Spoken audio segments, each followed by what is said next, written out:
nuclear weapons disposal facility on Shadow Moses Island in Alaska's Fox Archipelago was attacked and captured by Next Generation Special Forces, being led by members of Foxhound. They're demanding that the government turn over the remains of Big Boss, and they say that if their demands are not met within 24 hours, they'll launch a nuclear weapon. You'll have two mission objectives. First, you're to rescue DARPA Chief Donald Anderson and the president of Armstech, Kenneth Baker. Both are being held as hostages. Secondly, you're to investigate whether or not the terrorists have the ability to make a nuclear strike and stop them if they do. What's the insertion method? We'll approach the disposal facility by sub. And then? We'll launch a one-man SDV. After the SDV gets as close as it can, dispose of it. From there on, you'll have to swim.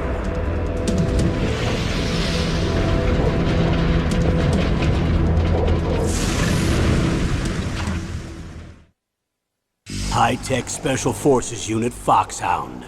Your former unit, and one that I was a commander of. So they're still around. There are 6 members of Foxhound involved in this terrorist activity. Psycho Mattis, with his powerful psychic abilities.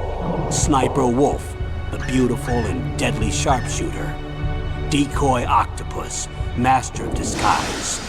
Vulcan Raven, giant and shaman. And Revolver Ocelot, specialist in interrogation and a formidable gunfighter. And finally, in charge of them, Foxhound squad leader, Liquid Snake. Liquid Snake? The man with the same codename as you. The nuclear weapons disposal facility covers the whole island. I'll instruct you by codec after you reach your target. Anyone going with me? As usual, this is a one-man infiltration mission. Weapons and equipment OSP? Yes. This is a top-secret black op. Don't expect any official support.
This is Snake. Colonel, can you hear me? Loud and clear. What's the situation, Snake? Looks like the elevator in the back is the only way up. Just as I expected. You'll have to take the elevator to the surface. But make sure nobody sees you. Got it. Okay, I'm ready to go.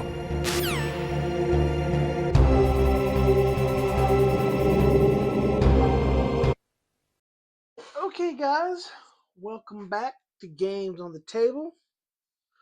We are going to do a replay of mission number 1. It's kind of the tutorial. The reason that I am redoing this, and you guys may not even see the first play, I'll make that decision later, is because I now have the models painted. First time I did it, they weren't. Now they are. I think they're going to look better. I think y'all can get a good view of them. I think they all look pretty good. So we got the guards painted. Got Snake painted over here. We'll go over a few things real quick, starting with the main objective of the mission. Snake's goal is to get from here to here, land on this space. And as soon as he lands on this space, as long as he doesn't have his alerted icon or his spotted icon on the board, it'll call the elevator. This elevator will come down with this soldier on it. Then he has to get into the elevator and actually use the interact action to interact with the elevator. And as soon as he does that, he wins. Okay, a couple other things we need to go over is how Snake actually does actions. Snake has these 4 action tokens. He spends these action tokens on his board for these different actions. Once all 4 are spent, he's done. He does not have to spend all 4. He doesn't have to spend any if he doesn't want to. But if he ends his turn, no matter how many he has left, they're wasted. He can't go back and spend them on that turn. He'll refresh them on the next turn. We will go over his 4 actions real quick. The first one he has, which is one he should use the most on these type of missions, which are stealth missions, is Sneak. He spends 1 token to move 1 space. Then he has Dash, which he also spends 1 token, but he gets to move 2 spaces, but he generates noise. When he generates noise, something I forgot to set up real quick, you roll a white dice. And on these white dice are these exclamation points. If he rolls an exclamation point, he puts up his alerted token, this blue one. And if this token ever comes up, first off, he can't interact with A. And the nearest guard, taking the shortest path to him, has to head directly toward this and interact with it. We'll go over how they interact with those in a minute.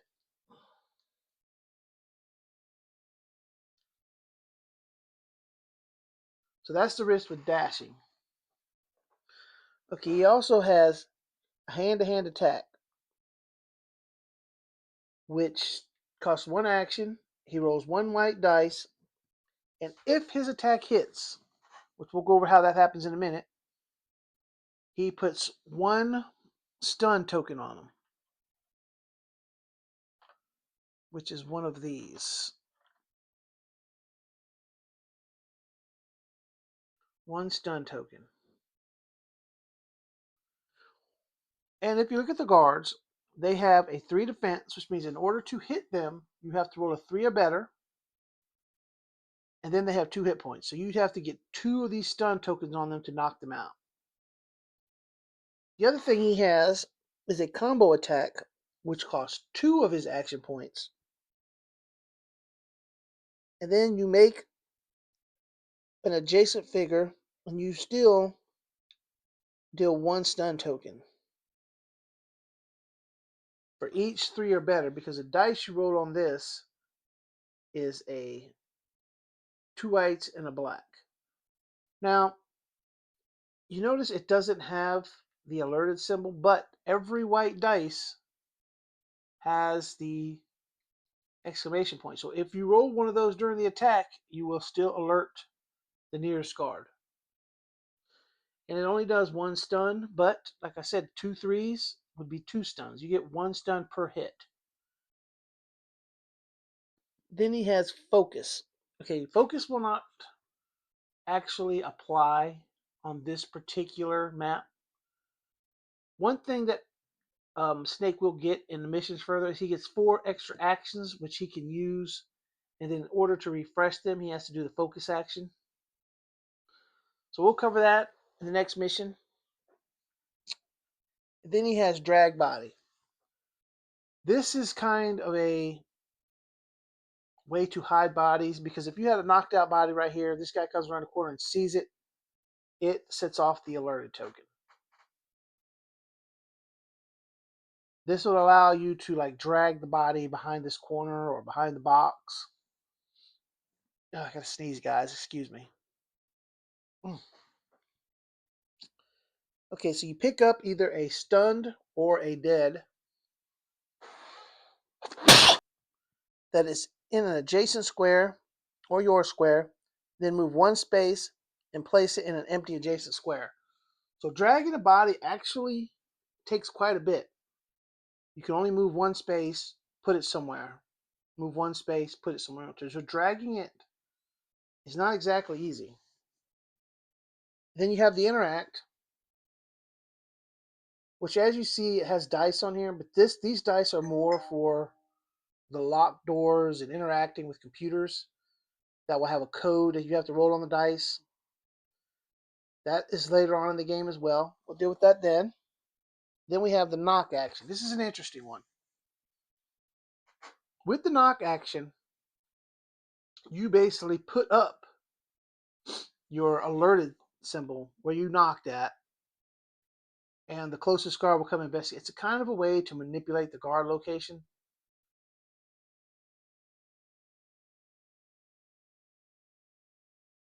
And then we have one more, which is a silent takedown. If your figure is behind an adjacent guard, replace the guard with the dead symbol. So basically, if you can get behind them, spend the 2 points, you automatically kill them, have to roll nothing, they're just dead. But you have a dead body on the field. Let's turn this A this way. Anything else we need to cover? Let's cover these cards real quick. This is your guard interface when you're on a stealth mission. Tells you their attack dice, which is 2 black dice, their defense and their health. It also shows their guard order cards. So in these guard order cards, this deck will change mission to mission in terms of the number of green cards in it. In this particular mission, we get 10 green cards, and you always get all the red cards. Somewhere in these red cards is a card which says game over. You lose, basically. It is like the timer for the game, and you never know when that card is going to come up, other than the fact that it's not going to come up till you get to the red cards. So you have 10 turns minimum. And here's your guard reaction card. So when this deck is empty, you will have lost because you would have found the card eventually. This is the guard reaction deck. This is what they use when they have to investigate something, whether it's the alerted, the spotted, or a dead body or an unconscious body. They will use these cards. Once this deck is depleted, you shuffle it and put it back. Let's talk about line of sight. If you'll notice, Snake has a circle base. He is aware of his surroundings 360 degrees. It's just a game mechanic. The enemies are on square bases with a little arrow pointing the direction that they're facing. In order for them to get line of sight on an enemy, on Snake or one of the other heroes, that arrow has to be pointed either to their column, which go up and down, or their row, which go across. Oh, there's another card I'd like to put out if I can find it. Oh, here it is. Is this the one? I don't know. I don't think that's the right one, but it kind of explains it. So this guy is actually pointed at our column. This is our column. He's pointing right at it. So in order to see if he has line of sight, first thing you do, he's pointed at my column. You draw a box from his column to your column. If there's any red or black lines within that box, he does not have line of sight. This guy is pointed toward our row. His box would go like this. You have this red line, this black line, this black line. So he also does not have line of sight. Turn order. When you flip the guard order card, the guards always go in a certain order. Basically, it starts at the top and goes across. Comes back, goes across. Come back, goes across. Come back, goes. So this guy will act first, this guy's going to act second, and this guy's going to act last. This guy's not on the board yet. He won't be there until the elevator arrives, so we don't have to worry about him. Anything else that we need to cover before we get started? Snake also has an equipment slot here for up to 3 equipment pieces, but at the start of the game he has none, so you don't have to worry about that. He also has 2 extra actions which are not in use in this particular tutorial. I think they actually start playing in the next one. We'll cover them really quick just so you can see what they are. They're at the bottom of the card. He's got Sneak Attack. Once per round, after you deal damage to a target you are behind in the same column or row, you may deal +1 damage of the same type to them. And then he has the I Work Alone. Once per round, if there are no other players within 2 spaces, you may add 1 or -1 from any die result when using a weapon. Right, so nice little way to make Snake a little bit deadlier. Like, they don't apply right now, like I said, so I think we're ready to get started. Okay, I've played this mission, like I said, once before and I recorded it. And I did win that mission. I played it 2 times before that, and I lost both times. And here's the issue. I do believe I played it very, very careful the first 2 times, and I stayed back here because of this guy. Because if he hits this corner, he is going to turn and see me if I get anywhere in this row. This guy is going to turn and see this space. So there's really no safe place to get if you can't get to here, which is 1, 2, 3, 4, 5. You can get here, but you have to roll 3 dice, and if any one of them shows up with the exclamation point, this guy's going to turn and see you right away, and you're probably going to lose. So I do believe this game has a little bit of luck as far as the first turn. You can play it safe and go here, and then hope that this guy doesn't get here.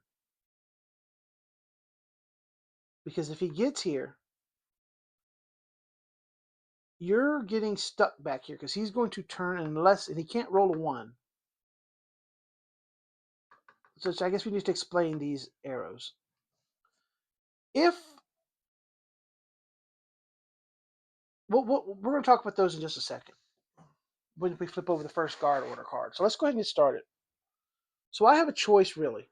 I really look at this as there's really only 2 real options on what to do. A, stop here. B, stop here. And there's a third option, which is to sprint, go here, and hope you get lucky. I don't like that one.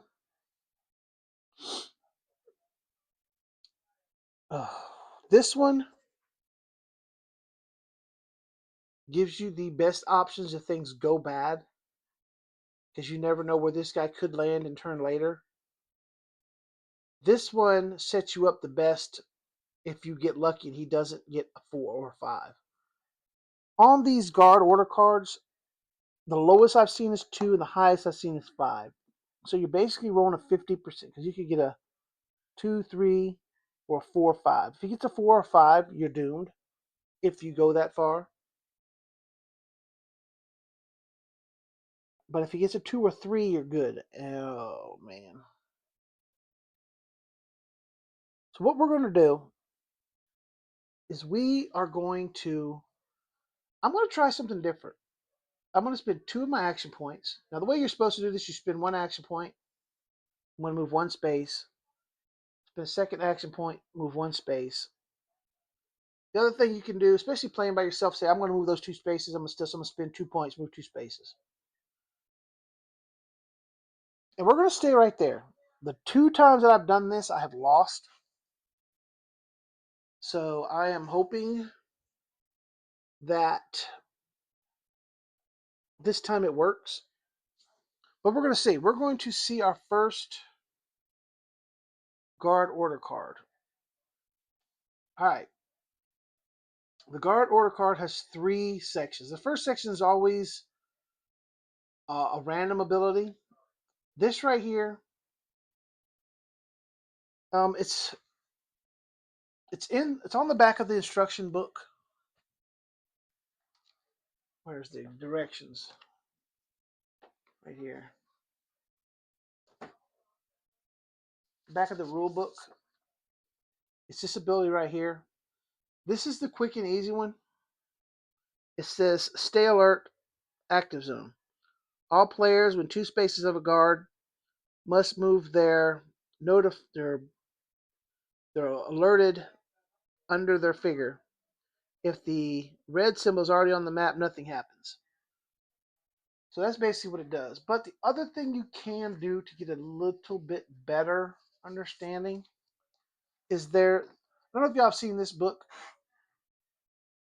but it's the Codex book. Throughout the game, you're going to get these little Codex numbers. This is Codex 0.05.04. If you go into your Kodak books and find that one, 0.05.04, here it is. It tells you more information. If there's a guard that is 2 or few spaces from you along the shortest path and they are not alerted to your presence, you'll have to put your alerted symbol under your figure even if you have no line of sight to the guard.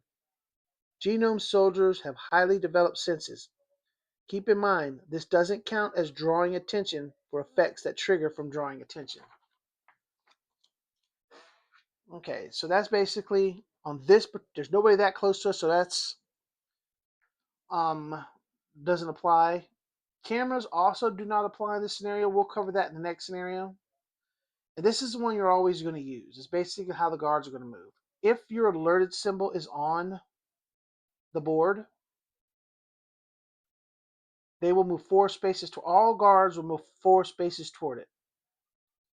If a guard sees a dead body or an unconscious body, he will move 3 spaces toward that body. If your blue alerted symbol's up, the closest guard will move 3 spaces toward it. If none of those situations apply, they go on patrol. Patrol, they'll move 3 spaces and they will turn. If they have to turn, they will turn to their right. Now, there's a couple reasons why they'll have to turn. One is they come to a dead end. Now, this guy, even though it says he'll turn to his right, because he can only go left, he will turn to his left. So, he's going to go 1, 2, 3, and end his turn right there. So this is what I'm saying. He now has line of sight to this whole row. So if I had come around and landed on this square, it would have affected me. Now, if he had a round of a 4, let's say he'd have rolled a 4 instead of the 3, or not rolled, but got a 4. He'd have landed here. If he lands here, he has to change directions. And if there is a choice between, like if it was a T-jection, it would say turn to his left, so he turned this way. But if it had said turn to his right, he'd still turn left because that's his only option. So they'll follow this unless they don't have an option. Then they'll do the other. Okay, so that is following this. You go across. We got to him. Go across this one. There's no one. Go across this one. So he's next. He's going to move 3 spaces. 1, 2, 3. And because he didn't land on any squares, he still can go forward. He's not going to change direction. And this guy's going to go 1, 2, 3. Okay, so we would have been fine if we went 4 and landed there. But we didn't do it. And so now you reset your actions. And it's back to Snake. All right, now I want to get to here. That's 1, 2, 3, 4 spaces. So we're going to spend all 4. See, this time I'm doing it the quicker, easier way. I'm going to spend all 4 of my actions to sneak 4 spaces and go 1, 2, 3, 4. Now we still are at risk here because this guy is going to come turn. So he gets a 1, 2, 3, 4. Land here and have to change directions. The only direction he can change is right there, and he will spot us. I have not seen any 1s in these decks, so I don't think there's a 1. I think they always move at least 2. But that's our turn. There's nothing else we can do, so we flip over the next order card. Okay. All right, let's talk about this symbol. This green radio is the reinforcement symbol. Call for reinforcements, basically. Now, if you look in here, The guard count is 3, which means there can never be more than 3 guards in here. Now, if you kill somebody and replace him with the kill symbol, let's see if I can find one. Where is the symbol for the dead bodies? It's the skull. Oh, excuse me, guys. I didn't pull all this stuff out. Here's one.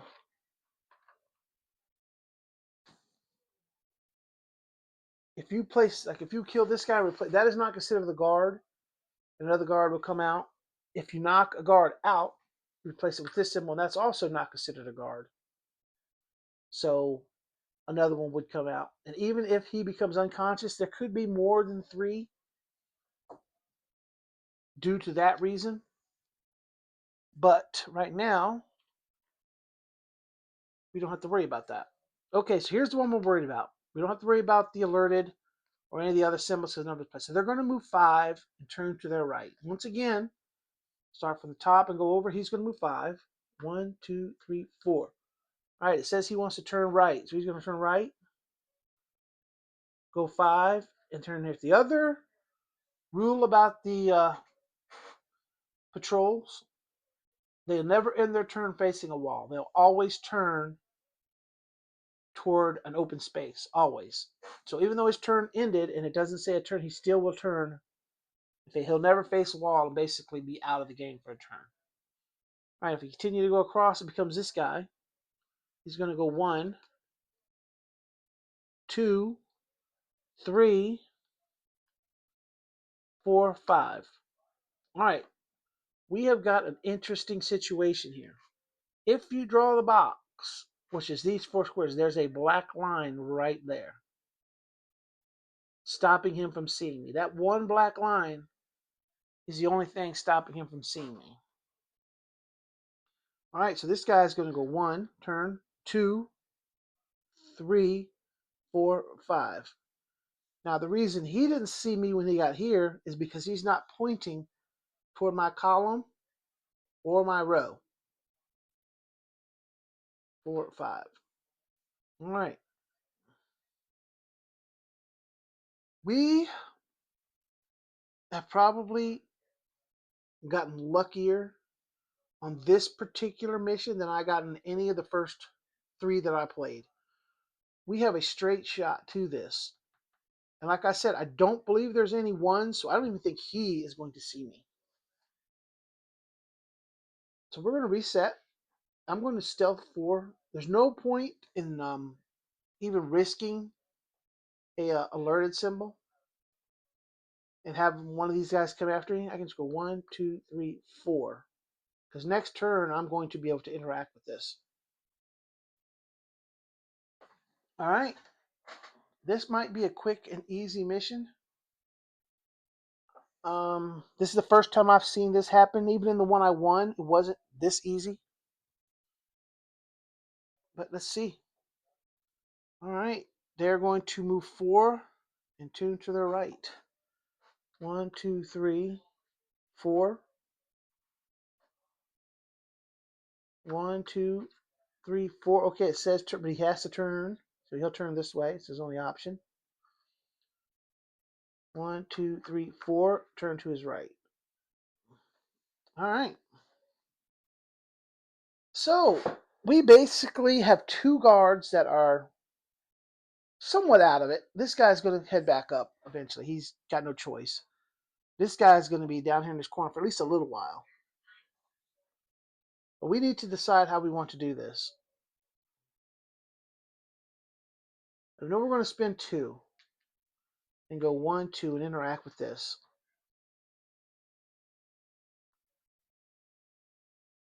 I'm going to drop the elevator. But I still have 2 more actions, so I still get to take my actions. Now I could sprint, which is what I think I'll do. I'm going to think I'll spend 1 to sprint and go 1, 2, and then spend 1 more to stealth around this corner. Now, the reason I did this is I only get 1 dice, only a 1 in 6 chance of rolling it. Because if this guy gets a 2 and lands here, and we get unlucky and he turns to his left, he's going to spot me. Now, if he gets the alerted symbol, he is definitely the closest. Let's just go ahead and roll it and see what happens. Okay, nothing happened, so it worked out well. Okay, so now we go back to the guards. We're going to move forward and turn to their left. Start with this guy. First row. 1, 2, 3, 4. Turn to his left, so he's going to turn this way. 1, 2, 3, 4. He has to turn, so he'll turn this way. Then it's this guy. 1, 2, 3, 4. And then it's this guy. 1, 2, 3, 4. Okay. Now, we need at least one action to interact with that. 1, 2, 3, 4, 5, 6. I mean, we've got this one. We spend 3 to sprint. 1, 2, that's 1. 1, 2, that's 2. 1, 2, that's 3. Spend 1 to interact, and we win the game. Now, we have to roll 3 dice, but we've already interacted, so we still win the game no matter what. And we did not roll 1 anyway. And so we win the scenario. This is a tutorial scenario, and even though that went very well, I could tell you that the first 2 times I played it, I lost. The second time I played it, the third time I played it, I did win, but it was a lot more challenging than this. And this time, it just went really well. We got really lucky in a couple spots with the way they went. But as you can see, it could have got trickier. He was heading back up. The other 3, it's hard to tell what they would have done, but he was definitely headed back this way. And so that is a simple, basic tutorial of Grim Coven. I don't think you get any mission rewards for winning this first mission.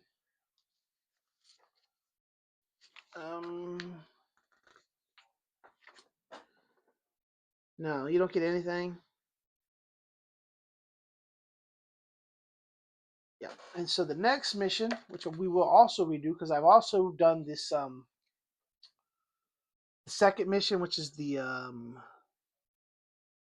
Hilo mission before the miniatures are painted. So I am going to redo that one as well. This second page just talks about all the different maneuvers that we went over.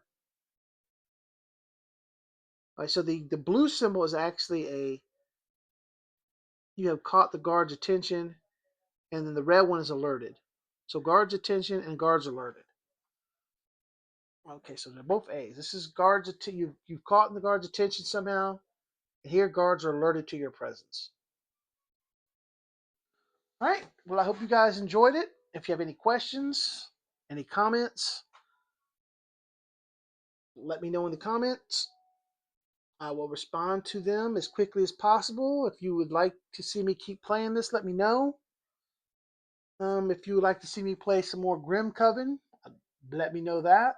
If you'd like to see me play some more Dice Throne, let me know that. If there's another game you'd like to see me play, put it in the comments, guys. I enjoy playing games. I would love to play games that you guys would like to see. I'm trying to find a newer game, something that's not been out for a while. So if you know any games like that you know is coming out or have recently come out, put it in the comments, guys. I really appreciate it. And please like and subscribe. And find yourself a game and have fun playing games on the table.